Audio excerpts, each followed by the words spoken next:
आवाज़ विशेष कार्यक्रम में आपका स्वागत है और इस समय आवाज़ विशेष में आपसे जोड़ रहा हूं प्रोफेसर सुरेश अकेला को। सुरेश अकेला मूल रूप से कबीर पीस सेंटर बनारस से है और वाराणसी का ये जो कबीर पीस सेंटर है ये अपने आप में शांति और सद्भावना की मिसाल के साथ खड़ा होता है और ऐसे मुद्दे जो हमारी सामाजिक परिवेश में जहर घोलने का प्रयास करते हैं उस परिवेश को ठीक करने के लिए शांति सद्भावना के साथ अपने कविताओं के जरिए प्रोफेसर सुरेश आगे बढ़ते हैं। प्रोफेसर सुरेश, कार्यक्रम में आपका बहुत स्वागत है।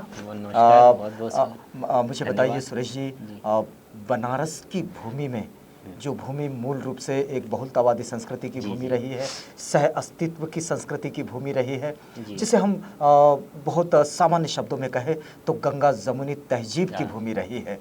मुझे बताइए कि इस तहजीब को आज भी कितना बरकरार देखते हैं आप बनारस में? डॉक्टर साहब, आपको याद होगा कि अभी कुछ सालों पहले वहाँ पे बम ब्लास्ट हुए थे जी, सीरियल बम ब्लास्ट थे। उस समय शहर की जो संस्कृति है जिसे गंगा जमुनी तहजीब के नाम से जानते हैं हम, जी जी, उसको डिस्टर्ब करने की कोशिश हुई थी। लेकिन बनारस के लोग अपनी उस संस्कृति को बचाने के लिए सड़कों पे आए। वहाँ के बुद्धिजीवी, वहाँ के लेखक, वहाँ के सामाजिक कार्यकर्ता, विभिन्न संस्थाओं से जुड़े लोग और उस संस्कृति को बचाने का काम किया। तो संस्कृति हमारी जो पहले थी आज भी बरकरार है। इधर कुछ दिनों से लगातार कोशिश हो रही है कि इस संस्कृति को डिस्टर्ब किया जाए, लेकिन अभी वहाँ के जो बुद्धिजीवी वर्ग है वो उसे पूरी तरह से बचाने में लगा हुआ है। मुझे एक बात बताइए कि क्या इतने वर्षों में जहाँ ये कबीर की भूमि, ये रैदास की भूमि, ये एक ऐसी भूमि जहाँ बिस्मिल्लाह खान आते हैं, ये अलग अलग सेगमेंट से ये सारे लोग आते हैं, लेकिन एक बात पर जिसे हम मानवीय मूल्य कहते हैं, इन मूल्यों के साथ यहाँ की संस्कृति भी विकसित होती है। जी, आपने कभी बनारस में इस चीज़ को देखा कि वहाँ लोग विषमतावादी संस्कृति का व्यवहार करते हैं?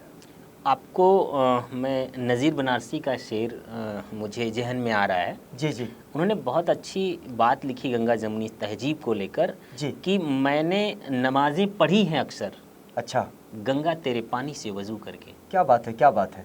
तो वो धरती है बनारस, और वो बिस्मिल्लाह खान जिनकी आप बात कर रहे हैं पूरा देश जानता है जी, वो उन घाटों पे बैठ के, उन मंदिरों के चौखट पे बैठ करके वो शहनाई बजाया करते थे।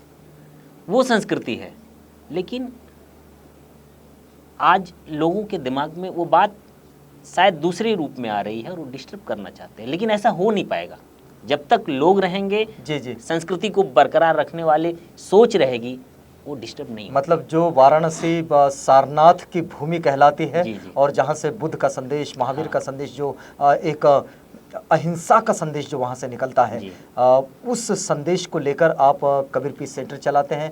आप वहाँ जो शांति और सद्भावना का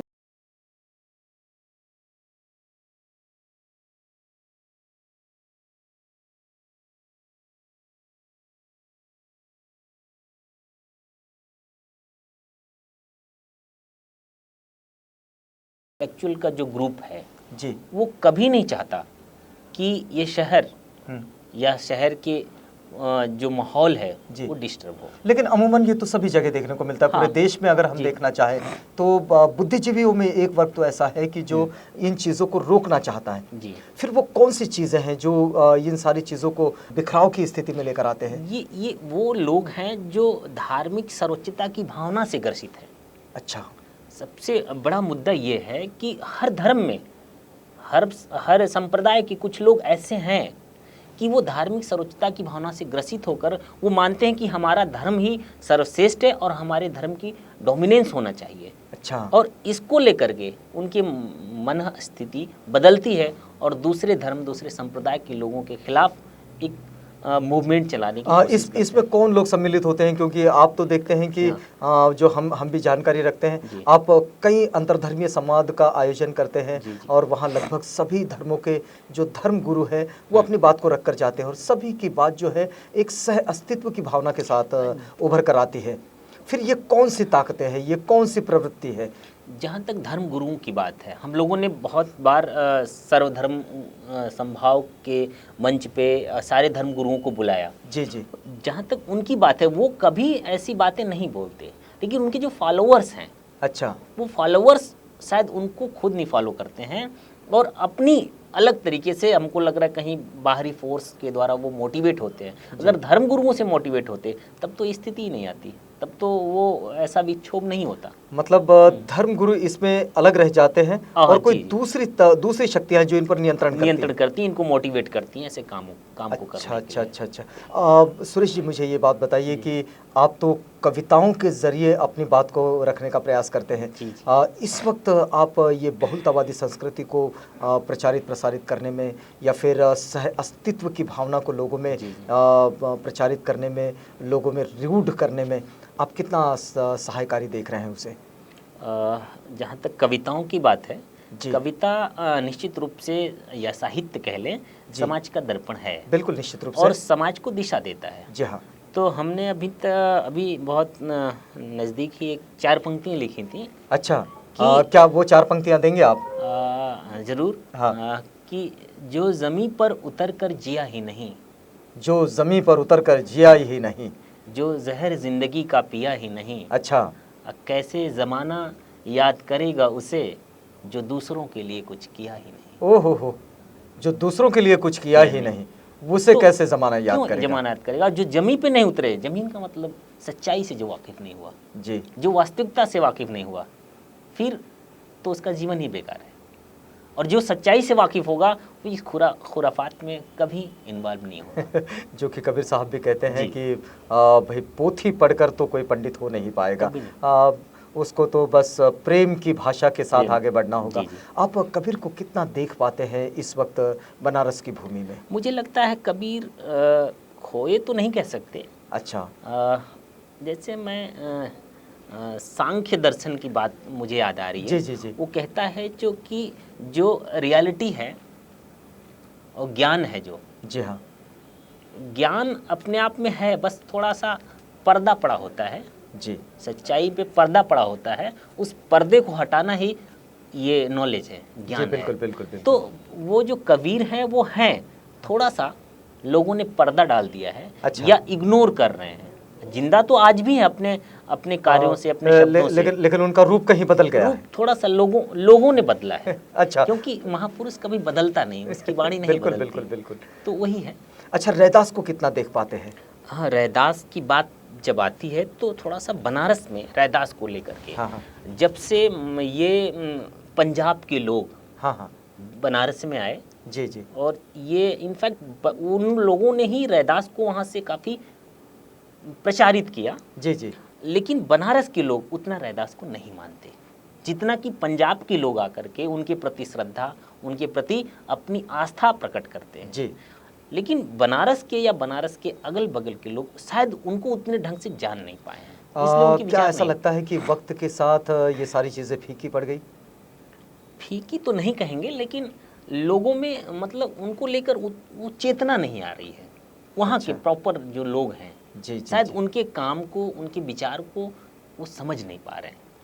अच्छा, एक बात इस वक्त जो हम लोग देखते हैं कि पूरे देश में, और ये बनारस का भी वही माहौल, जैसे कि आपने इस बातचीत की जब शुरुआत की थी तो आपने भी बम ब्लास्ट की बात की कि भाई लोग बिगाड़ने वाली जो परिस्थितियां हैं, अब बनारस में क्या ये स्थिति देखते हैं, या फिर देश में जहाँ जहाँ पे आप काम कर रहे हैं, लगभग उत्तर प्रदेश में आपका कबीर पीस सेंटर काम करता है, तो शांति सद्भावना के मुद्दे को लेकर जो काम चल रहा है, उसमें इन चीज़ों को आप कहीं जोड़ पाएंगे? अभी मैं बताऊं कि अभी पिछले दिनों अभी मूर्ति विसर्जन को लेकर के एक माहौल बिगाड़ने की कोशिश हुई थी। तो उसमें हम लोगों ने कोशिश की कि चूँकि वो ऐसा माहौल बन गया था कि हम डायरेक्ट इन्वॉल्व नहीं होते उसको रोकने में, लेकिन अपने माध्यम से, क्योंकि अपना माध्यम तो बातचीत का है, लेखन का है, तो कोशिश हम लोगों ने किया कि उसकी मतलब निंदा की कि इस तरह की चीज़ें नहीं होनी चाहिए। हमारे देश में सुप्रीम कोर्ट है, अगर वो कोई जजमेंट देती, कोई निर्णय करती तो उसका सम्मान करना चाहिए। बिल्कुल, सुप्रीम कोर्ट कहता है कि हम नदियों में, विशेष रूप से गंगा नदी में मूर्ति का विसर्जन नहीं करना है क्योंकि उससे पॉल्यूशन हो रहा है। लेकिन जो लोग हैं, जो ज़्यादा आस्थावान है, वो इस बात को समझ नहीं पा रहे। और अब इस चैनल के माध्यम से बहुत सारी चीज़ें हैं जो अंडरस्टूड हैं। जी जी जी, अब बिल्कुल। हम उसको बहुत ओपन नहीं कह सकते, लेकिन इस पे जो जिम्मेदार पर्सन है, जिसको देश की जिम्मेदारी है, जिसको समाज की जिम्मेदारी है, उनको भी इनिशिएटिव लेना चाहिए था, कुछ बिल्कुल, बोलना बिल्कुल। चाहिए था। और ये इस मसले को ठीक करना चाहिए था। ठीक करना चाहिए था। प्रोफेसर सुरेश जी, यहाँ पर रुकेंगे, एक छोटा सा ब्रेक लेंगे। मित्रों, इस समय आवाज़ विशेष में ये बातचीत चल रही है प्रोफेसर सुरेश अकेला से, जो कबीर पीस सेंटर के एक बड़े कार्यकर्ता हैं, और उनसे ये बातचीत आगे बढ़ाएंगे। एक छोटे से ब्रेक के लिए रुकते हैं। चाहे जितना बदलने रूप लहरें समंदर की, चाहे जितना बदल ले रूप लहरें समंदर की, साहिल पे आके रूप उन्हें खोना ही पड़ेगा। क्या बात है।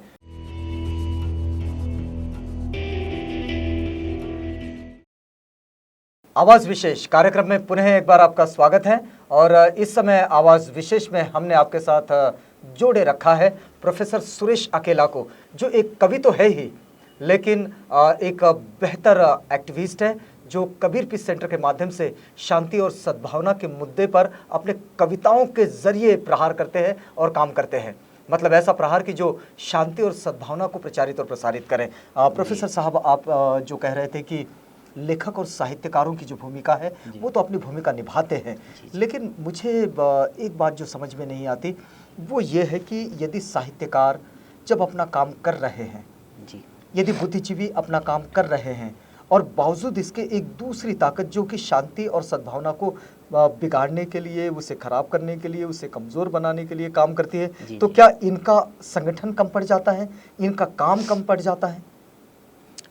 देखिए, जो साहित्यकार है, जो एक्टिविस्ट है, इनके काम करने का तरीका थोड़ा अलग होता है। अच्छा। ये समाज में इस तरह से सामने आके तो काम करते नहीं। ये इनकी जो प्रक्रिया है समाज को संदेश देने की, समाज को अच्छी दिशा में ले जाने की, वो थोड़ा सा जो समाज के विरोधी तत्व हैं, समाज को डिस्टर्ब करना चाहते हैं, उन तत्वों से अंतर है। तो देखने में लगता है कि ये लोग काम नहीं कर रहे हैं। अच्छा। लेकिन वो एक होती कोई चीज़ की एब्स्ट्रैक्ट फॉर्म होता है, अमूर्त होता है, और एक होता है सामने दिखने वाला। जी हाँ, जी हाँ। तो ये काम करते हैं, ये सीधे मन पे और दिमाग पे प्रहार करते हैं उनको बदलने का।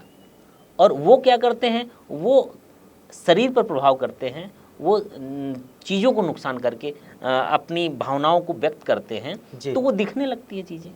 अच्छा। तो लगता है कि ये लोग बैक में हो गए, ये लोग कुछ कर ही नहीं रहे, लेकिन सच्चाई है कि कर रहे हैं। अगर नहीं करते होते तो बनारस कब का ही डिस्टर्ब हो गया होता, मतलब कभी का ध्वस्त हो गया होता, निश्चित हो जाता, क्योंकि इतनी चीज़ें वहाँ अब जो दिखाई पड़ रही पहले से ही चल रही थी, लेकिन अब एक ऐसा माहौल बना कि लोग सामने आए।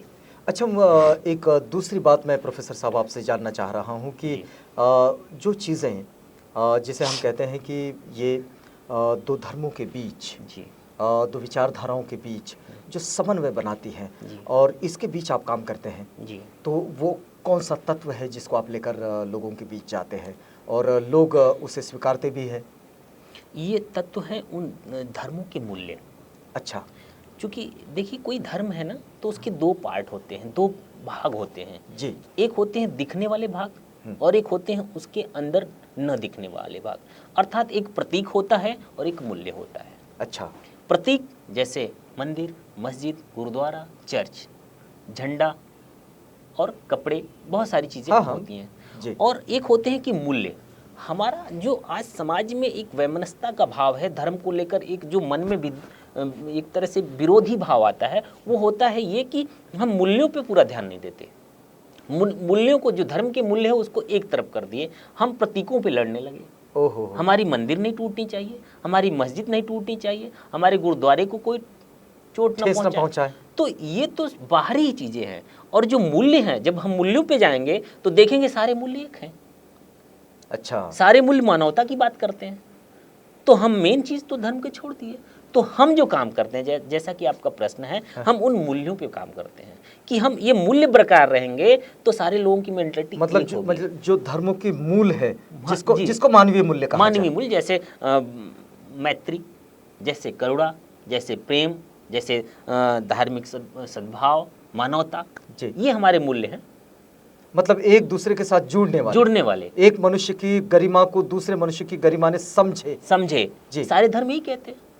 सारे अच्छा। धर्म तो मानव के लिए, धर्म तो हमने बनाया जी जी जी। और जब इंसान जब बनाएगा धर्म तो इंसान के भलाई के लिए बनाएगा, कभी उसके लिए नुकसानदेह रूप में नहीं बनाएगा।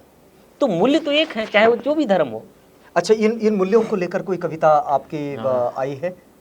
मूल्यों पे तो नहीं, डायरेक्ट तो नहीं है, लेकिन एक इशारा है, एक संकेत है जी जी, कि चाहे जितना बदलने रूप लहरें समंदर की, चाहे जितना बदले रूप लहरें समंदर की, साहिल पे आके रूप उन्हें खोना ही पड़ेगा। क्या बात है, मतलब अपना रूप तो खोना ही पड़ेगा, खोना ही है। जब जहां जहां भी दोस्ती और मैत्री की बात आएगी, अपने अहंकार को तोड़ना पड़ेगा। जी जी जी। और चाहे जितना तांडव कर ले। एक बहुत बड़ा सार इस 2 लाइनों में आपने दिया है। जीवन का सार है जी जी जी, कि हम जिंदगी में चाहे जितना तांडव कर ले, हाँ हाँ, लेकिन एक दिन हमें उस किनारे लगना है। अच्छा, इसलिए हम क्यों भटक रहे हैं? बिल्कुल बिल्कुल। जब सच्चाई यही है कि सारे लोग वहीं जाने हैं, तो हम क्यों तांडव करते हैं? क्यों नहीं मानवता की राह पर चलते? हाँ हाँ हाँ, ये एक तरफ इशारा था। जी बिल्कुल। ये जो मानवीय मूल्यों की बात जो आप कह रहे हैं, इस पर कितना काम आप कर पाते हैं और इसको कितना रिस्पांस मिल पाता है आपके उस पूरे क्षेत्र में? अभी मैं बताऊं कि इंडियन सोशल इंस्टीट्यूट जो दिल्ली में है जी, उसकी एक पत्रिका आती है हाशिए की आवाज़। अच्छा, उसमें मैंने एक नया रिसर्च किया। हाँ हाँ, कि मूल्यों की बात, मैं उसको मूल्यों से जोड़ना चाहता हूँ। बिल्कुल। कि जो समाज जी अपने इतिहास को नहीं जान पाया, तो अपने महत्व को नहीं समझ पा रहा है। तो जब महत्व नहीं समझेगा तो उसके अंदर वो मूल्य आएंगे नहीं। तो मैंने एक रिसर्च किया कि जो इतिहास में हम देखते हैं कि क्रांति हुई, आंदोलन हुए जी, तो बड़े बड़े लोग लड़े, राजे लड़े, महाराजे लड़े, बड़ी बड़ी पर्सनालिटी लड़ी, लेकिन उसी में दलित वर्ग भी लड़ा जी। 1857 की क्रांति में बहुत सारे दलितों ने अपना योगदान दिया, शहीद हुए, लेकिन इतिहास के पन्नों में उनका नाम नहीं है। मैंने एक रिसर्च किया कि 1857 की क्रांति में दलित वर्ग की भूमिका, 4 पेज का मैंने लिख कर भेजा, वो पत्रिका ने छापा। मुझे अच्छा लगा कि लोगों में एक संदेश जाएगा कि दलित वर्ग भी समाज का जो बहुत बैकवर्ड एरिया। क्या उसका कोई रिस्पांस आया आपके पास?